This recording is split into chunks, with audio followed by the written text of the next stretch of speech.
या राजेंद्र कुंभार आदी मान्यवर उपस्थित होते। या मेळाव्यात प्रदीप ढोबळे यांनी लिहिलेल्या मुख्यमंत्री आणि मोहन देशमाने यांनी लिहिलेल्या खऱ्या ओबीसींवरील अन्याय या पुस्तकांचं प्रकाशन करण्यात आलं। या मेळाव्याला मार्गदर्शन करताना हनुमंत उपरे यांनी मराठा आरक्षणाच्या मुद्द्यावर ओबीसी आणि मराठा या दोन्ही समाजाचे नेते स्वतःचं हित साधण्याचा प्रयत्न करतायत असा आरोप केला।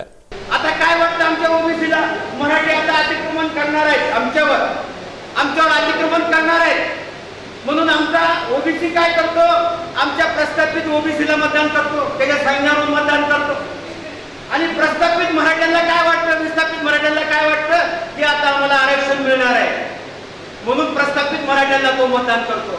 म्हणजे हे रस्ते मोकळे केलेले मतदानासाठी, म्हणून हे कसं आहे की राजकीय स्टंट आहे आणि ओबीसी विस्थापित ओबीसी आणि विस्थापित मराठ्यामध्ये या ठिकाणी भांडण लावण्याचा प्रकार। ओबीसी सेवा संघाचे संस्थापक अध्यक्ष प्रदीप ढोबळे यांनी मराठा आरक्षणावरून सरकार मराठा आणि ओबीसींमध्ये भांडणं लावण्याचं काम करते असा आरोप केला।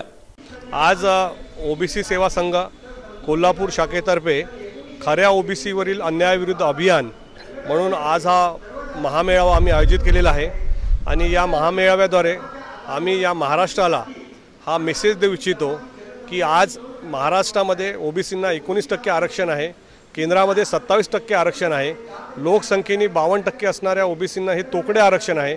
या आरक्षणामध्ये मराठा समाज जर का अंतर्भूत करण्यात आला तर आरक्षणाचा मुख्य उद्देशाच हडताळ फासल्यासारखे होईल किंवा ओबीसीस ते आरक्षण नाकारण्यासारखे होईल। म्हणून ओबीसी सेवा संघाने अशी भूमिका घेतली आहे की सद्यस्थितीत असणाऱ्या आरक्षणामध्ये मराठ्यांचा समावेश करू नये आणि आरक्षण देण्यामागचं मुख्य संविधानिक तत्व आहे की जो वर्ग सामाजिक आणि शैक्षणिकदृष्ट्या मागासलेला आहे त्यालाच आरक्षण देण्यात यावं। तर मराठा हा सामाजिक आणि शैक्षणिकदृष्ट्या मागासलेला नाही असं मंडल आयोगाने, बापट आयोगाने, सराफ आयोगाने म्हटलेलं आहे। अशा स्थितीमध्ये